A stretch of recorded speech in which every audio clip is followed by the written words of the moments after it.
Good morning दोस्तों। चलिए आज एक बहुत प्यारी कहानी सुनते हैं हम।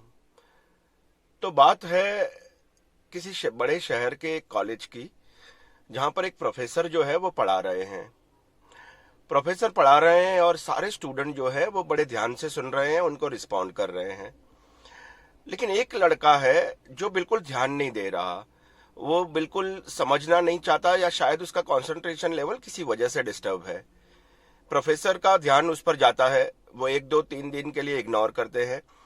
लेकिन जब लगातार एक वीक ये नोट करते हैं, तो फिर एक बार उस बच्चे को वो अलग से बुलाते हैं और उसको पूछते हैं कि बेटा ऐसी क्या वजह है कि तुम क्लास में ध्यान नहीं देते।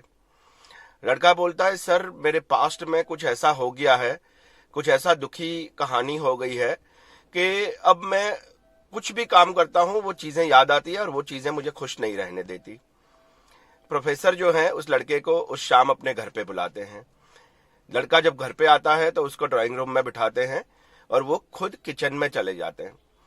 किचन में जाते वक्त वो नींबू पानी बनाते हैं और नींबू पानी बनाते वक्त वो जानबूझकर नींबू ज्यादा डाल देते हैं। वो उस लड़के के सामने ग्लास रखते हैं और कहते हैं, बेटा ये लो, तुम्हारे लिए नींबू पानी है, पियो, नींबू शरबत है, आप इसको पियो। लड़का एक घूंट मारता है और तुरंत रख देता है और बोलता है, अरे ये मैं नहीं पी सकता क्योंकि उसमें नींबू बहुत ज्यादा है। प्रोफेसर कहते हैं, ठीक है चलो इसको हम फेंक देते हैं। लड़का बोलता है, नहीं सर, नींबू ही तो ज्यादा है, फेंकने की क्या जरूरत है, थोड़ी चीनी और डाल दो, बैलेंस हो जाएगा और अच्छा टेस्टी शरबत बन जाएगा।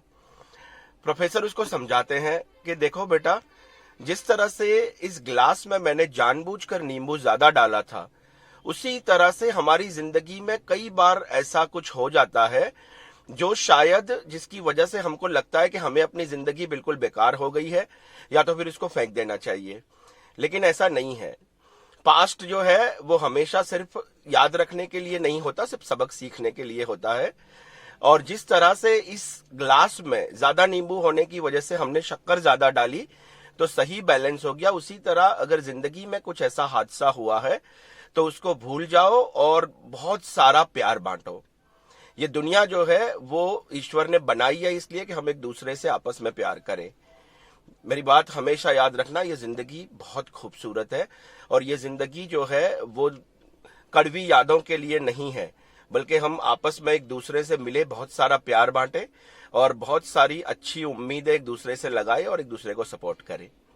तो छोटी सी कहानी है, हमेशा बात याद रखना, जिंदगी खूबसूरत है, life is beautiful. Thank you.